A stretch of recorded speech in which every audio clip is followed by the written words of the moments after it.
Hello everyone! Ito po ang Dubai Mall Fountain. Ayan, sa labas po ng Dubai Mall, makikita niyong may mga dancing fountain.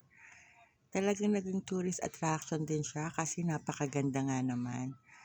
Habang sumasayaw yung fountain, may tugtog yan at nagbabago-bago ng kulay. Kaya lahat talagang nakaabang.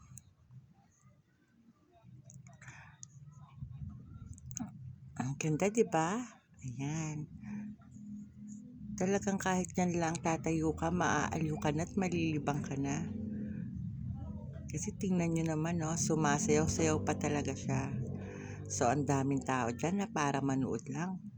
Nag-aabang talaga sila tuwing lalabas yung tubig na yan sa fountain. At yan, kita nyo, napakaganda. Kaya dito, kahit wala ka sa loob ng mall, malilibang ka na. Pwede ka na lang umupo dyan at manood dyan. Sobrang marirelax ka na.